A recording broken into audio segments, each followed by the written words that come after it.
Welcome, ladies and gentlemen, to the first session of the Food Service Hygiene Dialogue, dedicated to ensuring personal hygiene for food handlers. Poor personal hygiene can cause serious problems in the kitchen, food poisoning being the most serious, and cause irreparable damage to a food business's reputation. As a food handler, it is important for you to practice good personal hygiene to ensure a safe working environment and prevent the spread of foodborne illnesses. We'll discuss this topic in detail, but before that, let's meet our panelists. Joining us today is Ms. Mona Harbali, Food Safety Consultant and Trainer at Rento Kilboyker, Mr. Sudarshan Sathya, Senior Manager, HSE and Risk Global Village, Mr. Alan Zering, Managing Director, Intertech Crystal MEA. We'll soon be joined by Dr. Lisa Ackerley, Director of Medical and Scientific Engagement, Hygiene Research and Development at Reckitt.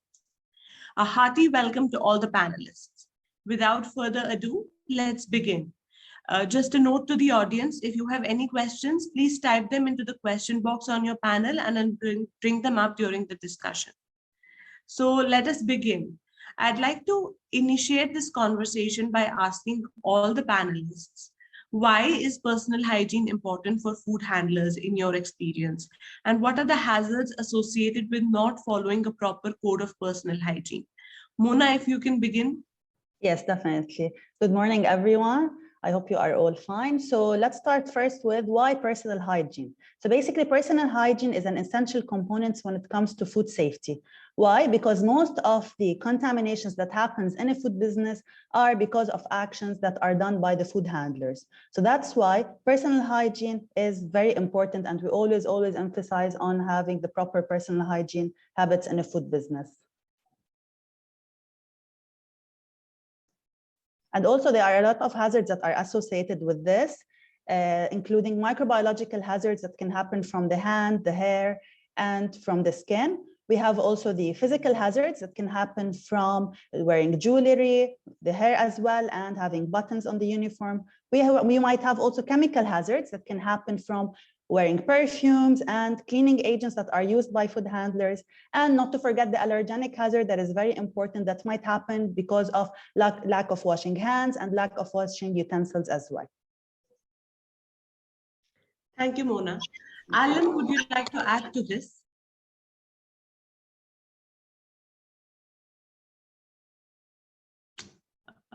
We are not able to hear you, Alan.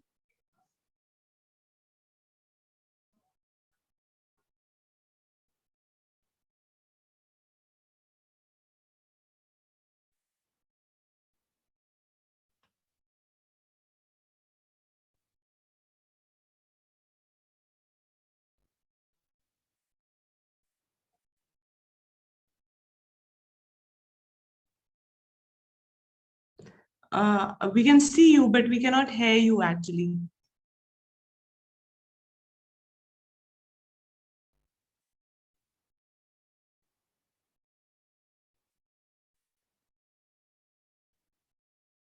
Can you try rejoining the call and connecting with your computer audio?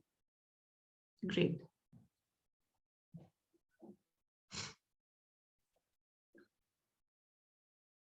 In the meantime, Sudarshan, would you like to add to this? Why is personal hygiene important for food handlers in your experience, and what are the hazards that you've seen associated with not following personal hygiene?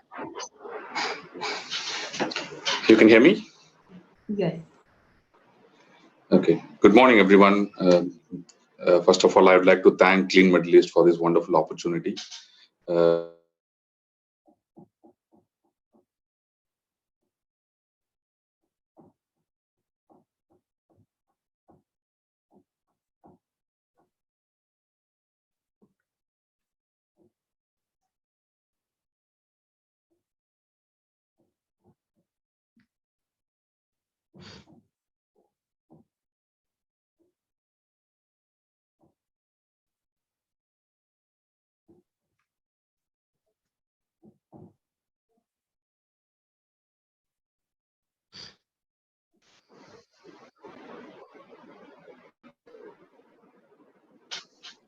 Hi. Hi, yes, Sudarshan, please. Please carry on. Okay. Sorry, I don't know what happened all of a sudden. No problem. Okay. So, in addition to what Mona mentioned, poor personal hygiene will definitely lead to several problems. But then I would like to touch on two important aspects. One is human behavior, and second is perception of the customers. Now, these are directly related to two aspects. One, what I see is human behavior. When you put everything, you program in a machine, the chances of error there is minimum. I'm not saying it won't happen, but chances are less. But when you put 100 human beings, you coach them, you train them, you give them the process, you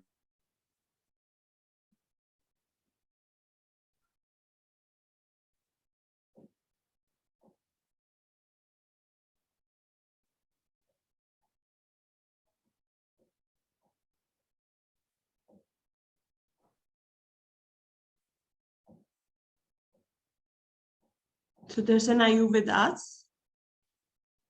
I guess he's having technical issues.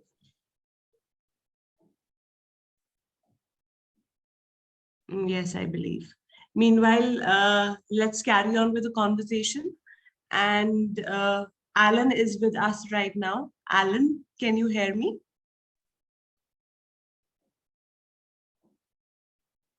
Oh, but I'm still not able to hear you.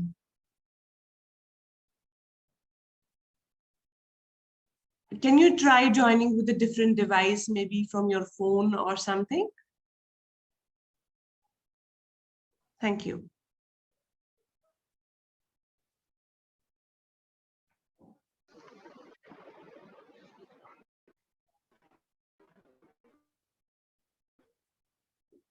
Hello, Sudarshan. You can hear me? Yes, I'm please here. carry. I'm here. I'm sorry. I don't know. Maybe I'll change the location after this particular question. All right. So one is human behavior. So we have to basically focus more on the human behavior. This is where we have to have a solid, positive culture. Especially you take Global Village. We have it's a huge park. We have 300 plus F&B outlets. People are coming from all over the world. You think about their culture, the way they have learned to cook, or about personal hygiene. So it's a challenging environment. But then what we do is we create a culture, right? So that the moment they come inside, they blend into this culture. So when you create a positive culture, irrespective of where they come in from, they blend into this culture. So they will be forced to wear that, hairnet. Maybe they have never, used hairnet in their life in their country, but the moment they are inside, this culture will push them to, use that. So these are again, this is all about human behavior. And second part is perception. People are not like before. They are expecting you to be clean and neat. They are expecting you to wear that gloves. When you do something, when you prepare food in front of them, especially street food, when you don't wear that hairnet, even though it's not going to end up in a food poisoning incident in most of the cases, but then it ends up in a poor perception. So this can again lead to negative publicity. In addition to what Mona told, food poisoning and contamination issues, these are other impacts that will create to business, and it can disrupt the business basically. Certainly it can. I agree with you. Now, moving on to our next question. What would be the 3 basic rules of personal hygiene for food handlers in your experience? Mona, if you can begin. So the most important thing is hand washing, and we always emphasize on hand washing, hand washing, hand washing. Yes, it's very important. Not only like for food, also now after the COVID incident, everyone knows that hand washing is very important. So they should wash their hands, not only washing their hands like with water and soap. No, there's a specific technique that has to be properly followed for 20 seconds. They have to dry their hands properly with disposable tissues and then sanitize their hands. So yes, hand washing is very important. The problem is that whenever they are busy, they tend to forget that hand washing is important. So we always emphasize on, no, you have to wash your hands. Even if you are busy, you have to wash your hands. Changing gloves is one of the most, the essential one as well. And definitely proper coverage of the hair with a hairnet, wearing a clean uniform to work, and ensuring that they are wearing the right type of uniform that will not have buttons in it. It should be also long sleeves. And a very important aspect also that is related to personal hygiene is the proper coverage in case of any cut or any wound, and how to report illness also. This is very important, reporting illness as well. The problem that we face with reporting illness is that the staff usually, or food handlers, are scared to report illness because they think that if they need to report illness, then in this case, they have to take a sick leave and the management will not be happy about it. So they try to just hide the symptoms or take any medication. So no, this is very important. Also, businesses should emphasize that their food handlers are aware of a sickness policy that should be posted and communicated with them. And also they need to encourage them to report any sicknesses that they might have. And I guess we will be discussing about it more in details later on. I agree with you, Mona. First of all, hand washing, nobody can deny its significance post the pandemic. True. And, we have only seen how we need to wash our hands with soap and water for a certain period of time. And we understand now how hands are to be washed. Earlier, it just used to be a routine thing to do. Yeah, true. Yeah. So now we understand its technicalities. And I completely agree with you when you say that, food handlers are for that matter, anybody skeptical about reporting their illness symptoms. True. So that is something that we need to look into. So Darshan, would you like to add to this? What would be the 3 basic rules of personal hygiene for food handlers in your experience? Yeah, I'd like to touch on few things. Yes, there are 3 important aspects, as Mona rightly pointed out. Good hand hygiene, and then you need to have a proper clothing. Proper clothing doesn't mean only neat and clean clothing. It should not encourage, or like buttons, for example, or something, a cloth which has more amount of fur, for example. Can you hear me? Hello? Yes, yes. Yeah, okay. So, and then overall health, maintaining good health is very, very vital when it comes to food industry. People can hide their illness because there could be salary cuts or there could be issues. They are always afraid to tell their illness, and then they may potentially work with some sort of illness. We have seen this during COVID. Luckily, we are now out of this pandemic. There is finally light at the end of the tunnel. Yeah. But we have seen multiple times, people hiding the sickness because they don't want to be quarantined, inside their rooms, where it could potentially end up in salary cuts. But then in Global Village, what we have done throughout the pandemic is we have opened the doors. We have our own clinic. We have partnered with Prime Medical Center. So the clinic is full-time operational during the full season. And on top of that, we have established PCR facilities at a very discounted price. So it is not the price we used to pay outside. And then we have spoken to all the partners. We told them we are willing to help. It is not to basically blame or push you to the corner. So we have to work together. We are in a pandemic situation. We have to work together. So anyone who is having illness, again, it's not about just COVID. It can be anything. So 3 o'clock, when the staff comes in, if he is sick, he can straight away go to the clinic. He can visit the doctor. So it is not a painful job of, taking a bus and then going outside, wait somewhere. So 3 o'clock, you just go visit the doctor. If things are not good, the doctor is going to advise you, and then we also get notified. So he can directly go back to his accommodation. So it's all about how, ease things are, avoiding the complications. So things will be much, much better. We know it is a complicated environment. As I told you, we have 300 plus outlets. So what we have learned and improved all these years is to make things available very easily. That's it. So then automatically, you will at the end of the day avoid food poisoning incidents and happy customers. Thank you. Thank you, Sudarshan. Moving on to our next question now. What are the best practices in hand hygiene that food handlers must follow at all times? Mona.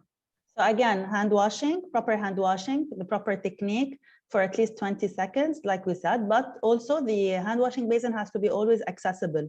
Okay, and the PIC or the manager or the supervisor should make sure that the facilities are always available, such as the tissue paper, disposable tissue, the soap is always refilled, the sanitizer, and definitely like they should have a foot operated bin to be able to dispose the tissues that they will be using. So this is very important. Hand washing is very important when we're talking about hand hygiene, and also definitely wearing the gloves after they wash their hands properly. Also, they have to make sure that the nails are not polished as well. So this is basically, they should always just ensure that they are washing their hands properly at using also the proper time. So like for 20 seconds at least. This has to be always checked and observed by the managers that are always available in food businesses. Mona, I'd also like to understand, there is a certain debate about the use of hand dryers, whether they are hygienic or they are not hygienic.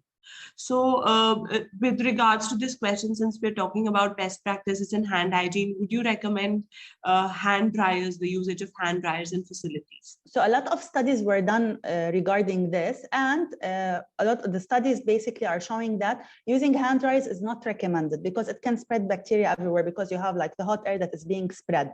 So it's not recommended. Definitely also using reusable towels is not allowed to be used. So they have to stick to using disposable tissues. This is the only technique that was proven to be safe. All right, thank you, Mona. Thank so you. Darshan, please add to this from your experience. What are the best practices in hand hygiene that food handlers must follow and that you follow at Global Village particularly? Mona was perfectly right. I don't want to duplicate, putting things, but I'll tell you something interesting. What happens in Global Village? We at the beginning, we'll be opening on 25th of October. We are looking forward. Thank you. Please visit us. So when we speak, restaurants fit out works are ongoing. We are signing contracts with the kiosk operators. So we are finalizing the concepts with our partners. So what we do as food safety department within Global Villages, we work very closely with the municipality and the partner. So it's basically triangular trio, dealing, I would say.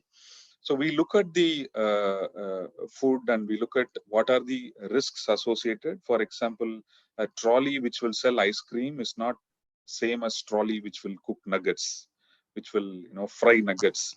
So here the risk is more because he's gonna, there is potential possibility of cross contamination. But ice cream is a straightforward operation. It's only ice cream. So we look in risk perspective, and then we advise where hand washing facilities are really mandatory. And then when you take a restaurant kitchen, a complicated, for example, an Indian kitchen where you will be cooking vegetarian, non-vegetarian, you will be having, a busy kitchen, for example, the number of hand washing facilities, one is not enough. Again, cross contamination is very much possible. So this is where we involve in the design stage so that it's available for the staff who is at 8 o'clock, 9 o'clock in the evening. You can't just push him to use one hand wash, which is available in one corner. There is possibility that he may not use it. He may ignore. So again, I'm coming back to my original, the answer to my last question: how easy the facility is for them to use, so that they are encouraged to use.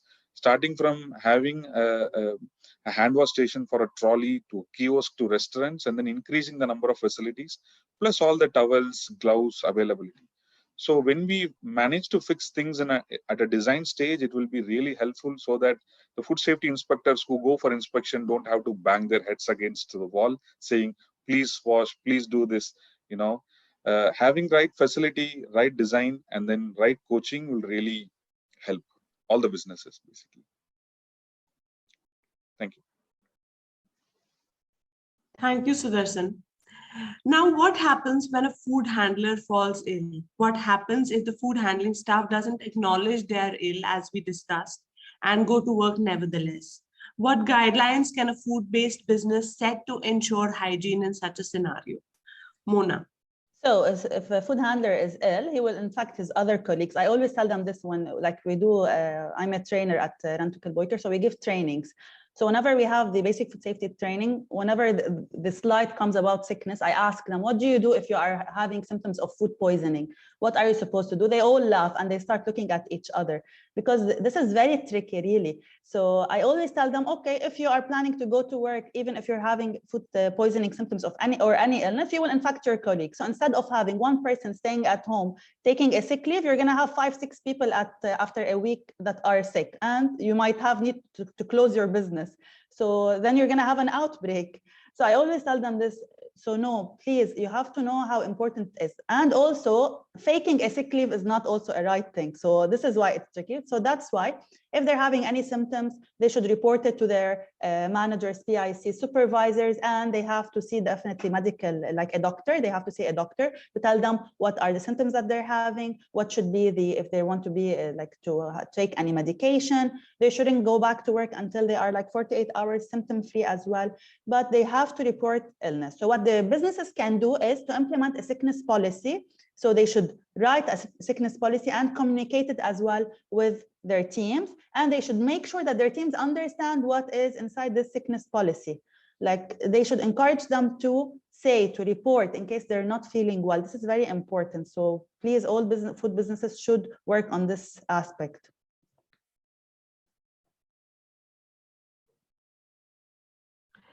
Thank you, Mona. So Tarsan, what do you do in such a scenario? What happens if a food handler falls ill and doesn't acknowledge the symptoms of illness? And what guidelines have you set to ensure food hygiene in such a scenario?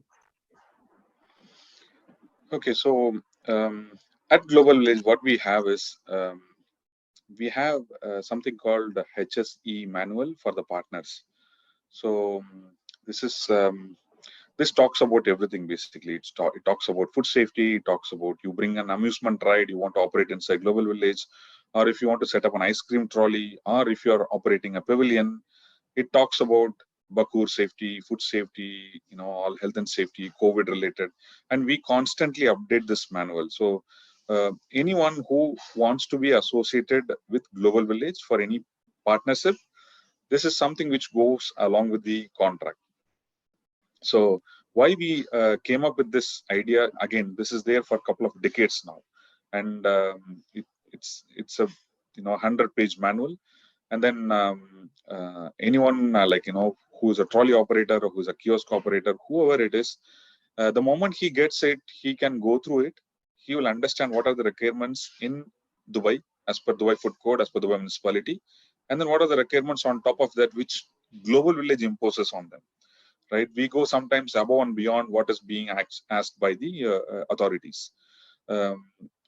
So this again covers about this particular topic. Like if somebody is sick, what are the measures you have to do? So when they start from the accommodation itself, we are asking them to do a pre-screening. This we are asking even before COVID, pre-COVID. When you onboard them in their buses, before they come to Global Village, we don't want somebody to come with some sort of sickness and then end up in Global Village, sit in that kitchen for half an hour or 1 hour. By the time they may potentially spread to other staffs who are in the kitchen, and then you take them to the clinic, then they go back to their room. So the damage is already done. So we want to avoid this. So the moment they are about to be onboarded, the camp boss or camp representative, camp supervisor is responsible to do a pre-screening. Once everybody is okay, then he will onboard the bus. Then once they come here, there is again a secondary chance for them to go to the clinic before even they start their work in kitchen. So that's why I told you we have Prime Medical Center, which is operating within Global Village. And we have Dubai Holding, DHA's ambulance service in case if situation is beyond control. If you have to bring the paramedics to the restaurant or the food premise to take care of someone, that is also possible. And again, prevention is always better than cure, as Mona rightly told. We don't want somebody to come with sickness. First of all, they have to take care of themselves so that nobody falls sick. So right care is very important, right welfare facilities, both at their accommodation and also in Global Village. At Global Village, again, as I told you, we take care of these kind of things at the design stage itself so that somebody comes in, they work happily, and then they go home happily. because most of them, they come to Dubai for 6 months and then they go back to their country. This is what happens in GB, right? Probably they'll come in this month, October, and then they will fly back to their countries by end of April or May. That's it. So yeah, providing the right facilities, right welfare facilities is very important. And then we work very closely with the partners to make sure these things are available. Thank you.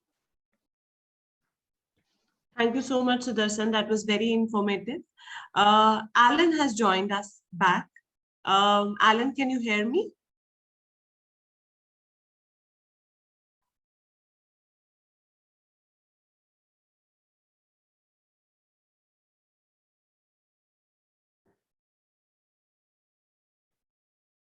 Hello, Alan, can you hear me?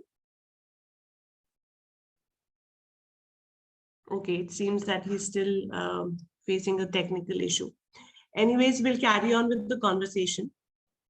Coming now to clothing and PPE. Now, both of these are very important, as we have seen during the pandemic as well. But I'm sure that, these aspects were important even before the pandemic, considering that food hygiene is something very sensitive. So I would like to understand from you, Mona, what kind of clothing and PPE is appropriate for food handlers? Okay, let's start first with the uniform. We say it's preferable to have it light in color. It should be also long sleeve, no buttons, no pockets as well. Why no pockets? To prevent the food handlers from putting any personal items inside their uniform, which may result in a physical hazard. Also, they should have definitely the hair nets that should properly cover fully the hair. And also they should be provided with gloves also as well. And definitely they should have a closed type of shoes that should be worn exclusively at work. This also for a safety reason, because in case something hot falls on their foot, they will not harm it. So this is very important. These are basically the important things when it comes to the type of clothing and PPE that the food handler should have. Thank you, Mona. So Darshan, would you like to add to this? What kind of clothing and PPE is appropriate for food handlers, and how do you, go about it in Global Village?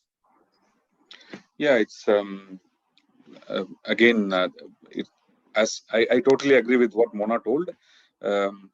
Again, we in Global Village, we have an additional challenge. We can't have everyone in proper food safety attire. For example, as a person selling Turkish ice cream should be wearing that attire, to have that experience complete. Or you go to an Indian restaurant or a kulfi wala, for example. So we need to have that, customized, so that the experience of buying or selling food is complete, so that the customer is happy. So this is where we do a bit of blending. Okay, you wear your original traditional clothing, this is fine, and at the same time we will do the risk management also, pocketless, something like an apron. You want to wear a tall hat which is kind of Turkish, but then you wear a hairnet inside. So we go and we blend it so that we don't kill the customer experience, we don't kill the look, and at the same time we make sure that we follow all the requirements, especially when it comes to wearing PPE. Yes, it's a tough job, but we are managing. And also I get a lot of questions about, like, we always tell them the uniform has to be long sleeves. So the people that are working in the hot area, they always ask me, if you are working in the hot section, we cannot make our sleeves, keep them long. So we always tell them, if you want to have them folded, make sure you are covering with a sleeves cover. Like, there are specific types of sleeves covers that can be worn. So like what you were saying, sometimes you have to compensate, but to make sure also that they are following the proper standards as well. Exactly. You will see this in Turkish potato. Most of you like to have Turkish potato. It is half sleeve, if you remember, but then we ask them to wear this sleeve cover. True, yeah. Thank you. All right, that was pretty interesting. And coming now to our next question, what is the general hygiene etiquette that must be followed by food handlers at all times? Mona.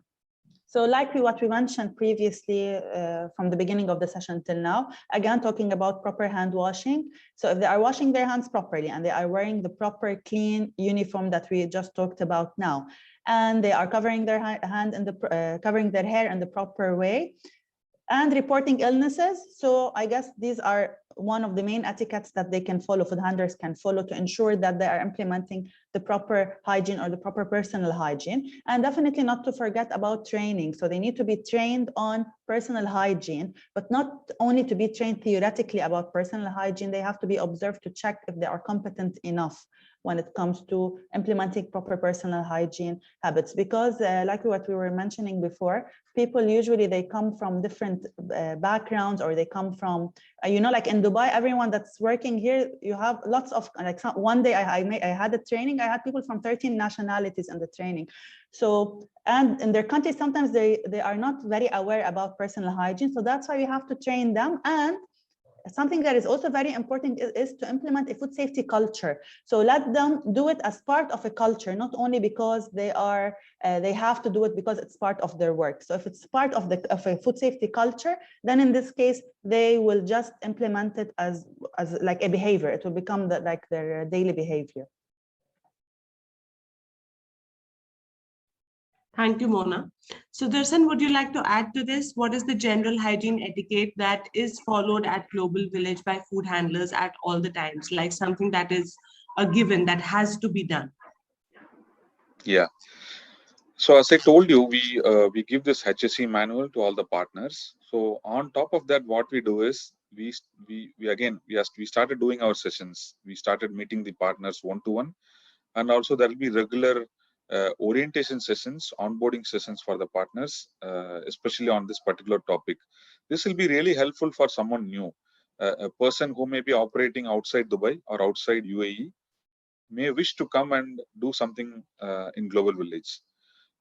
So it's very important for them to understand the requirements here so that they don't miss anything, right, before they do the setup. Otherwise, it will be painful. He will have to spend additional resources, or he'll be wasting time. The first couple of weeks he may lose, by making some changes to his design or something. So we do repetitive orientation sessions. Again, this is where I would like to thank Dubai municipality. They are, very closely working with us. In fact, in the month of July, from July, they started asking, we send us the schedule, we will be doing the orientation sessions. And they are running some of the orientation sessions, training sessions before opening. And once we open also, we bring the Dubai municipality team to do the training, not only to the partners, to the end users also. People who are working, basically, who will be who are the food handlers, the actual food handlers. This is where I would like to touch. Okay, we have a process in place. We are asking people to do, follow that. But then, okay, if somebody is really doing good job, what next? This is where rewarding scheme comes. So we have started this, couple of years before. I think we need to, as Global Village Management, what we thought is, if somebody is really doing good job, we need to do something. It's more than their salary. So we came up with an idea of rewarding the food handlers who are excellent. So we used to give them a badge which says star, star GV star something, and then they get a certificate from Global Village, direct Global Village certificate, plus they get a gift coupon. They can use it in Majid Al Food Time, for example. So it is a 3 things package. So it really worked. When you reward employees, when you reward your staffs, it really works. And especially when they receive something from Global Village, they are so happy. When we did it as a pilot project 3 years before, most of the partners, owners, they came and they spoke to us saying, it is, the employees are super happy, because it's, even though the restaurants have something, as a rewarding scheme, but when it comes from Global Village directly, they are very happy. So it's a complete cycle. You have a process in place, implement it, and then you measure it. When you do the measurement, if you observe something really good, you appreciate them. So then it goes through continuous improvement cycle. So I hope I answered. Thank you. Of course, you did. Thank you so much, Sudarshan. That was very informative. We are learning a lot about Global Village from you. Now coming towards the challenges, every type of facility that I have interviewed in the past or I've spoken to in the past has a certain set of challenges in hygiene. So I'd like to understand from your experience, Mona, what are the challenges that food businesses face in ensuring personal hygiene for their food handlers? I'm sure there are many. Yes, so also as part of the consultancies that we do at Rentokil Boyker, so we see that they are facing a lot of challenges. The main one is that in some places they're not having the proper food safety culture, and because, like I said, people come from different backgrounds and different educational levels as well, it will be challenging to ensure that they are implementing the proper personal hygiene habits. So this is why it's usually challenging. Like, for example, we always tell them about make sure you are using the foot pedal to open the garbage bins. And then when you're in the audit, you see that someone is opening it using his hands just because he wants, like he's busy and he just wants to do something very fast. So the challenges that they are facing now are the lack of implementing a food safety culture in the premises. And like I told you, the culture, like all the food handlers are coming from different backgrounds. This is also a challenge. Language also sometimes might be a barrier. And also one of the challenges that they are having is that the food handlers are being trained, but they are not implementing everything they are being trained on in the premises. Also, when they are in busy times, they don't have time to wash their hands all the time or change their gloves. So this is basically mostly the challenges that we see. But definitely Dubai municipality is working a lot on encouraging proper personal hygiene and proper food safety, also the culture in food businesses, by implementing the food watch now and always changing the trainings. And like we have the new scheme that we're using now for the basic food safety. So they are working, and especially also in their inspections as well. But they are still having challenges when it comes to ensuring proper personal hygiene in the food businesses. Mona, how do you think we can overcome these challenges collectively as an industry? So training is very important. They have to be properly trained. Not only they will be trained like to attend the basic food safety training and get certified and that's it, we got the certificate. No, the management had to do on-the-job trainings. They have to tell them, okay, come show me how you wash your hands.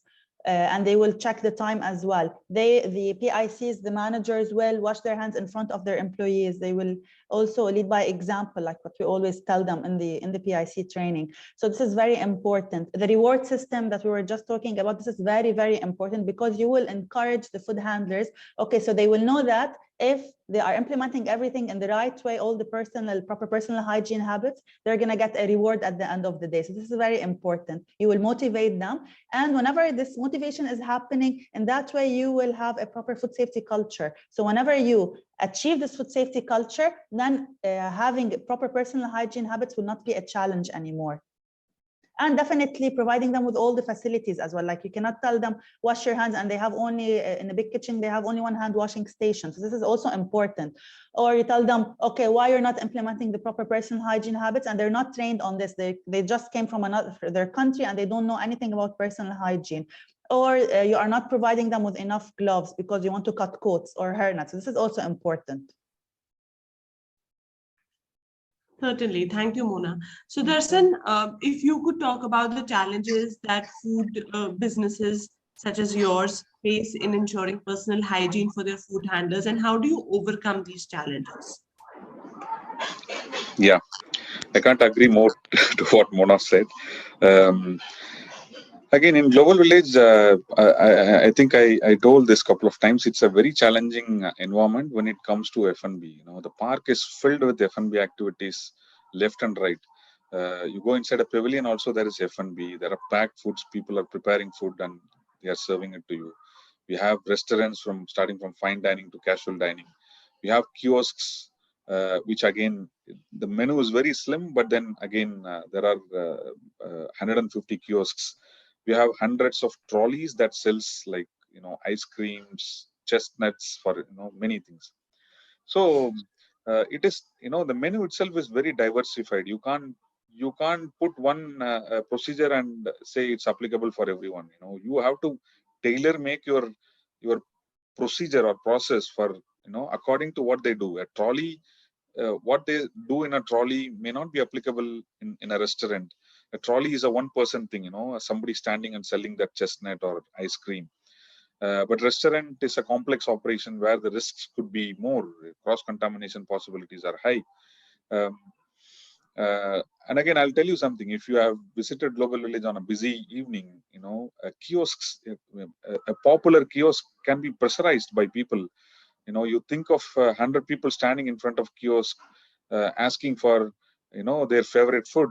So think about the food handler who is inside. He will be pressurized. He may be forced to do a mistake, right? And what will happen to the waste?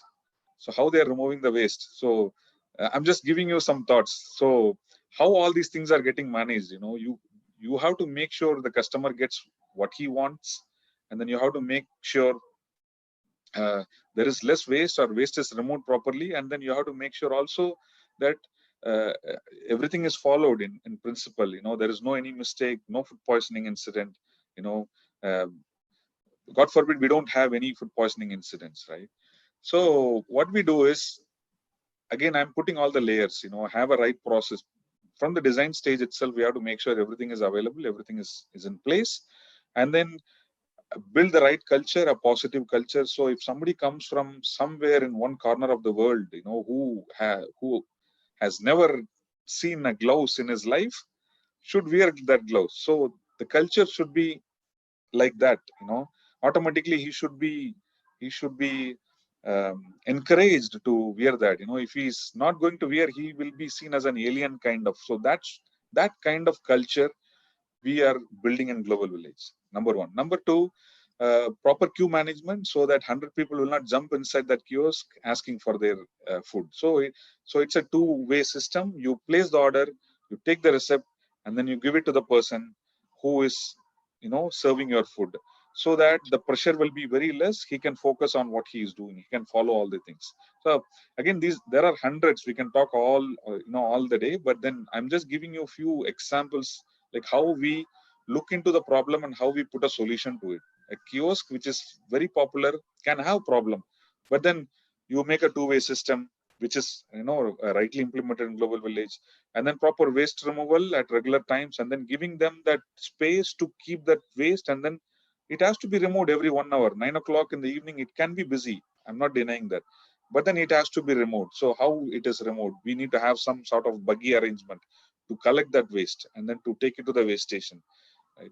So uh, having the right culture, plus right coaching, uh, and on top of that, it is very important to inspect them. You can't simply rely on your system itself. This is where we have our food safety team plus Dubai municipality going around and then doing regular inspections. They all know that GV food safety team will be coming 100% at least one time to their premise every day. And they don't know what time we will come, right? This is again some sort of monitoring. It can be, you can call it as proactive or reactive monitoring, but then monitoring is very, very essential. And then on you send an inspection report or audit report, make sure that is closed and make sure it is not repeated. And because Thank in Global Village, you have a lot of street food concepts. So it's very tricky. Yes. Whenever you're not having a kitchen, it's tricky to manage properly when it comes to food safety. Yeah, this is something, again, if I get another 1 minute, I'll tell you what happens now. We have a business development department. They will sometimes come with some vague concepts, fire, putting fire to the food. And then, you have to think in health and safety perspective also. What if the whole kiosk is burnt? Yes. Or what if the flame is going to come towards the guest? It can end up in a problem. So any concept that is coming inside Global Village, whether it is coming through business development or commercial department, it goes through us at concept stage itself. That is the system we have in GV.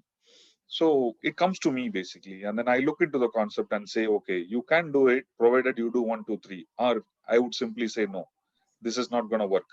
It can end up in either food safety problem, or it can be a health and safety problem, or it can be a poor customer experience. So you filter it and you put some controls and then you accept it, or you simply don't encourage it. So by doing this, I believe we will be avoiding problems at the root cause level itself. Sure. Thank you, Mona. I forgot to mention this. That's fine. All right, coming to our next question. What are some of the common mistakes in hygiene that you see food handlers practicing? Mona, I'm sure you've seen many. Yeah. Also because of the consultancies that we do. So basically, not washing hands in the proper technique or in the proper time, like we mentioned before. Also, a lot of times we find that the hand washing stations, when we're doing our in Boyka, when we're doing our audits, we find that the hand washing stations in the restaurants, they are not fully equipped. So either the tissues are missing or the soap is not properly refilled. So this is also one of the common mistakes. Sometimes the food handlers, they touch their face, their mouth, their nose without like thinking about it while they are working with ready to eat food. They, like I told you, they open the garbage bins with their hands and then they continue to work also without like thinking about it properly. Not wearing the clean or the proper type of uniform is one of the mistakes. Putting personal belongings in their pockets, like having uniform with pockets and putting personal belongings inside them. Wearing jewelry such as earrings, for example, this is one of the mistakes. Not covering the hair properly, or the hair not just, they put it like sometimes like this only without properly covering all the hair. Also, this is one of the important mistakes that we see. And also, if they have any cut or wound, they are not properly covering it. This is one of the mistakes. And finally, working if they are ill or having a lack of proper illness reporting also as well. All right. So Darshan, would you like to add to this? What are some of the common mistakes in hygiene that you see food handlers practicing? Yeah. And I would start with improper thawing sometimes due to pressure, the volume of business. They may do improper thawing. They may not do it at right temperature, or they don't give right time, for example, or it could be prolonged thawing. This is where inspections will really help to identify these kind of issues and take proper actions. And eating, when they don't get the right time and right space, they eat in front of the customer. Sometimes they end up eating, or they eat where they cook food. This is another issue I believe Mona has pointed out. Chewing gums, smoking, it's again multicultural park. We have 100 plus nationalities. Smoking is one challenge. They have to smoke every 1 hour, for example, so they go for smoking breaks. And then how they come back, and then are they really washing properly? Are they changing that gloves? These are some of the challenges. Again, I'm touching to the cultural aspects of the diversification we have. This is where again proper coaching and building that right culture is very important. Yeah. Yes, I agree. All right. Any last comments about this topic, Mona? So first, I want to thank you, Clean Middle East, for this opportunity. It was really great to be in this session. What I would like to say, just one more thing, is that please make sure food handlers are properly trained, make sure they are properly monitored as well, and make sure you encourage them and you implement a food safety culture in your food businesses. And trust me, if you just follow all these things, you will end up with less problems, less food poisoning incidents, and you will have a proper reputation as well. So this is what I want to only end the session with. Sure. And thank you for everything. Comments?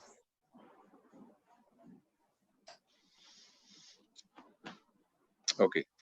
Did you ask me something, Samya?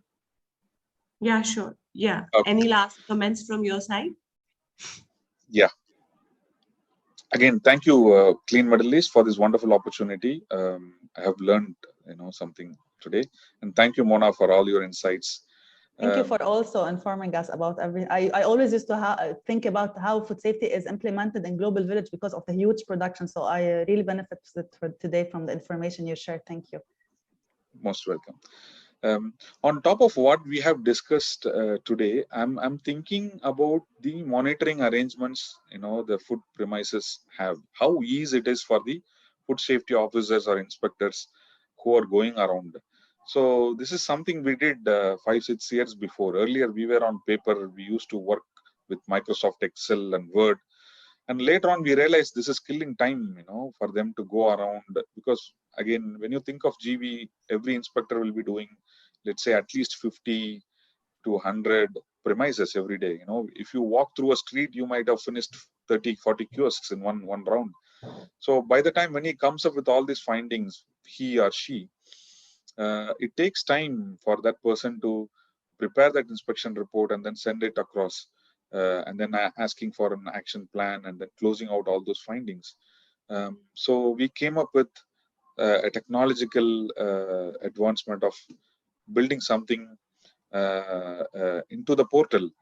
Our partners are already connected through Salesforce, so why not use that? Why we have to send another email saying this is the inspection report? So we gave everyone an iPad, all our inspectors with an iPad with a with a checklist, and then you go to a kiosk and then you find, if everything is okay, you can select all, or if you have problem with, let's say, waste or a personal hygiene, you just book that particular finding, take that photo, and then you submit it. Within a minute, it comes to the person who is supposed to review and approve. The moment it's reviewed and approved, it goes to the partner. How easy it is, how quick it is, right? So by doing this, you are making the inspector's life easy, and then it's instant. The inspection report goes immediately. We are not losing that 4, 5 hours or 8 hours window, and then the action is immediate. And then the production or buy of the inspector also is more. He or she can spend more time inside the park looking at the complaints levels. So this is something, if you have already done, it's really appreciated. If you have not done, please look into having some sort of technological implementations that will help to be more productive and more quicker. Yes, now they have the Food Watch platform also. It's the same concept also. Yes, so yes. It can help them. Yes. All right, thank you so much. We are also joined by Dr. Lisa now. Hello, I'm very Hello, Dr. Lisa, how are you? Very well, thank you. I'm sorry to be late to the discussions, but I'm delighted to be here now. No problem. We'll quickly go through our points of discussion with you because we'd like to hear from your expert opinion. The first one, Dr. Lisa, why is personal hygiene important for food handlers, and what are the hazards associated with not following a proper code of personal hygiene? Well, food handlers, by their very definition, touch food. And so it's absolutely critical that they are hygienic. And the sort of diseases that they can transmit if they're not being hygienic is anything that could come from their guts. And more recently, of course, they could transmit viruses, such as we understand now that route of transmission of viruses is not just the respiratory viruses. It could actually go onto packaging, plates, and so on. And so there's a whole suite of diseases which we need to prevent from being transferred to the guests. And it's nothing new. I mean, we've known for for hundreds of years that it's absolutely critical that food handlers follow good hygiene measures so that they don't transmit any diseases they may be carrying. And one thing that people don't always realize is that we could be carrying diseases without actually knowing it. So, for example, Staphylococcus aureus can be found on many people's hands and on their throats and their noses, without people actually being aware that they are carriers. And if that organism gets into food and the right conditions prevail, then that means that we could end up with toxins building up in the food, causing food poisoning, for example. And also, we know that if people aren't very good when they go to the toilet, if they don't wash their hands after going to the toilet, they could transmit any diseases that they may be carrying. Again, many people may carry diseases such as norovirus without actually having the symptoms. So it's absolutely critical that we always think about ourselves as potential carriers of illness, and we get that message across to the food handlers so that they understand that they are very, very responsible for the health of their guests. Thank you, Dr. Lisa. The next point of discussion would be, in your experience, what are the 3 basic rules of personal hygiene for food handlers that they must adhere to at all the times? Well, I think I'm going to say hand washing. So hand washing, but hand washing at the right times is really important. And quite often we're told wash your hands frequently, but actually this is where targeted hygiene comes in. And this is where we understand that there are critical times when hand washing is really, really important. So for example, it is critical that after going to the toilet, you wash your hands. We all know that, but not everybody does it. It's absolutely astonishing. When we do surveys, we can find out that a high percentage of people may not actually wash their hands after going to the toilet. So that's really important. Now, how can we make sure that even though people know and they don't do it, how can we actually change their behavior? That's what we're interested in at Reckitt. How can we actually nudge people into doing the right thing and washing their hands or sanitizing their hands at the right times? We've just recently been in partnership with the Commonwealth Games in Birmingham, a massive event, and we used nudge theory and various other behavioral science theories to encourage people to wash their hands at the right moment. And one of the things that we did was we put signs on the back of the cubicle doors to remind people that they needed to wash their hands, but we made them exciting. So the shape of the sign was a hand, and then the writing was on the hand, and it said winners wash their hands. So, you know, what you can do is be creative and think about the environment where you are and make a message that is a bit more exciting than wash your hands. You know, let's make it more exciting. Let's make it more relevant for the food handler in that environment, and maybe change it, move it around a bit. Don't have the same message all the time, but make it different. And that helps to create a sort of a more memorable message and something that people will pick up on. There's no point in only having the sign above the basin, because we found in studies that people actually move from the toilet cubicle to the door without going by the basin if they have no inclination to wash their hands. So think about how can we make it easy for people to be encouraged? What can we do to make it exciting, the messaging exciting? And also, what can we do in the washrooms to make sure that people want to wash their hands? Is the soap nice? Does it smell okay? If it's a food environment, it probably shouldn't smell of anything at all, but certainly it shouldn't be too highly perfumed in a food environment. Is it nice to use? Is there any soap at all? Because I mean, quite often you go into bathrooms and there's nothing there. How do they dry their hands? Is the dryer so slow that they can't be bothered to wait? Or are they using paper towels? And if so, everything needs to be replenished. All these things are really important to encourage people. And the other thing is, let's think about when they go into the work environment. Are they encouraged then on entry to use a hand sanitizer because they may have touched other things on the route through? Now, hand sanitizer is often found in the bathrooms. It's not really there that you need it because you've got the basins there. What you do need is you need the hand sanitizer at the point of entry into the kitchen or into the food service area. And you, again, have a hand sanitizer that people like to use and encourage people to use it so that it's being used at the right time to prevent the transmission of diseases that may be on people's hands. All right, thank you. Just to mention to our audiences, Dr. Lisa had discussed a very interesting concept called targeted hygiene. We're going to have an exclusive session with her later in the day about this concept, and do stay tuned. Do not miss that session because it's a very, very interesting topic which you don't want to miss. Now, coming towards our next point of discussion, Dr. Lisa, what happens when a food handler falls ill and they are reluctant about admitting that they're ill? What guidelines can a food-based business set to ensure hygiene in such a scenario? This is a very interesting point, actually, and of course it depends very much on the country's rules and the regulations and so on. But certainly in most places there would be a rule that says if you have an infectious disease, you don't come to work and work with food, and then you could potentially transmit it. But of course, one of the problems is that many people who work in the food industry, in the hospitality sector, can't afford basically to be off work.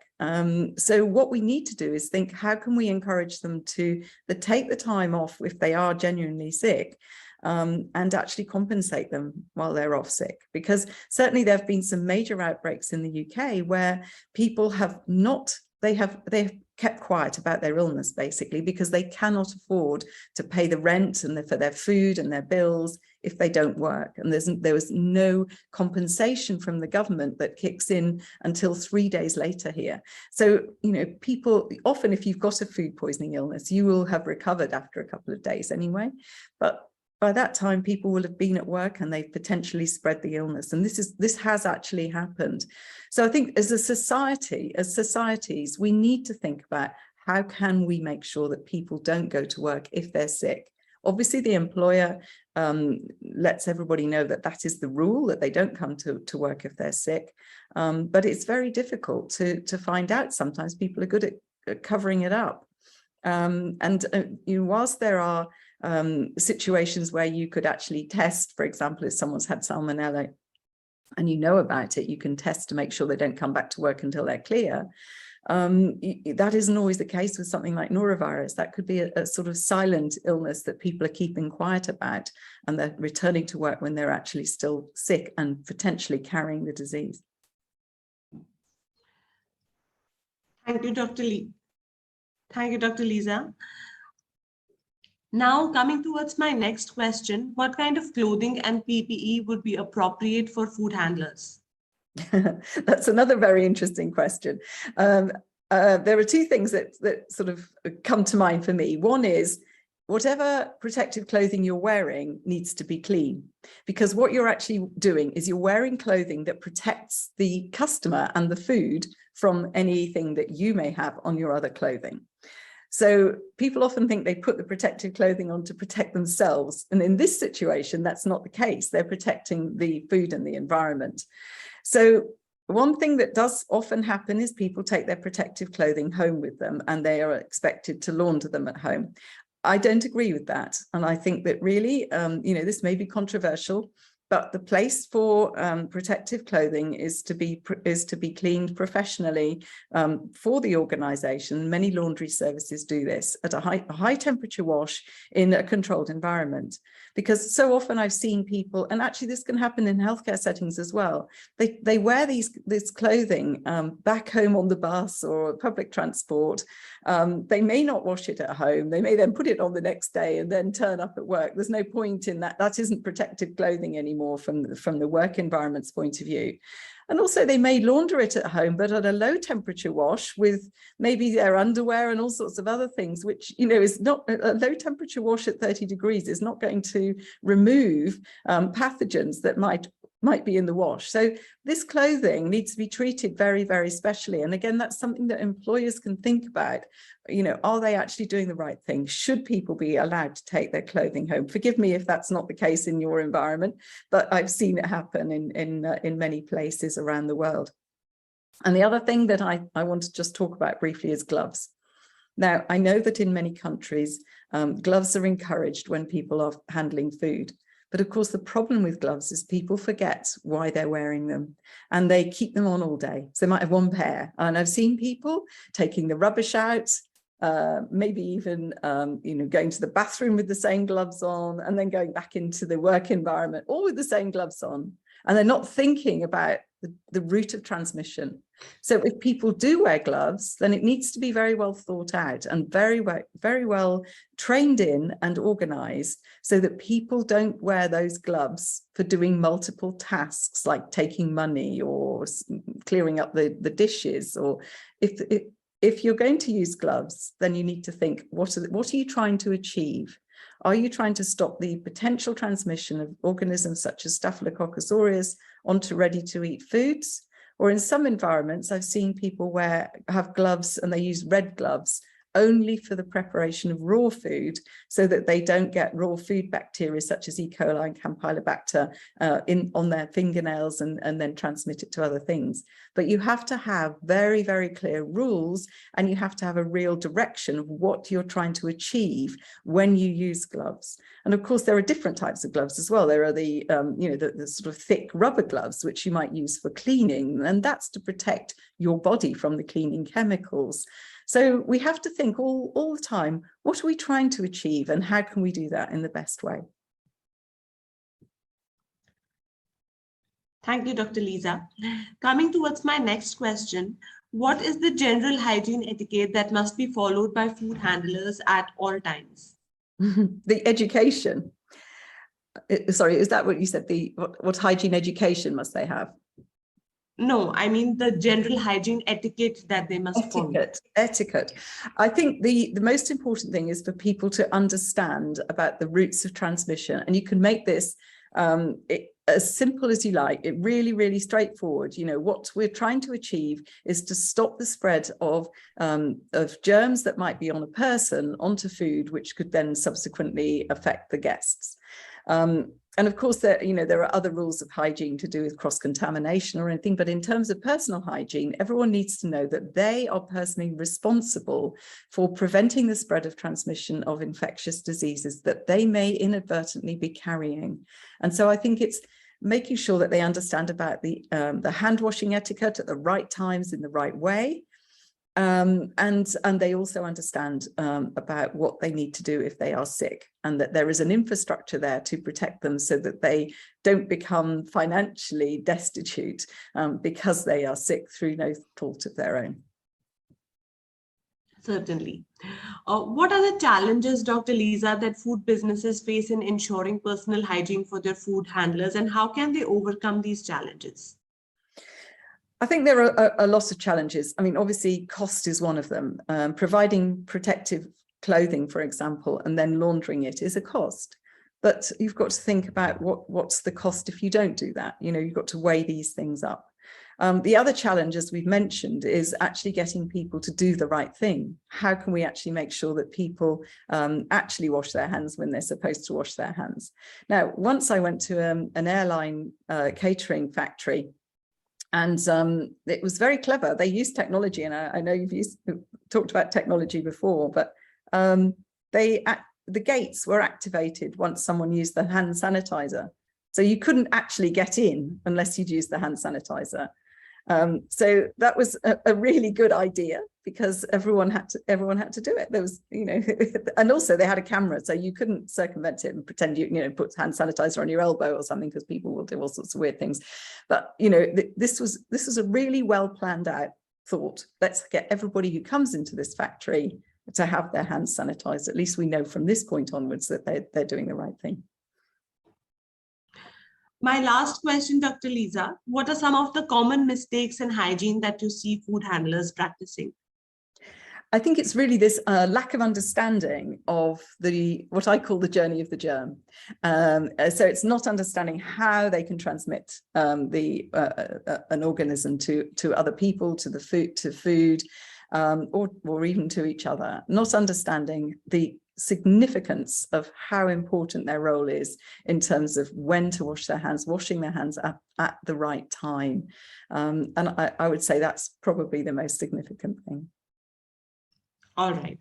Thank you so much to all our panelists, Dr. Lisa, Mona, and Sudarshan, for joining us today. Unfortunately, Alan couldn't contribute to the conversation because he faced some technical issues.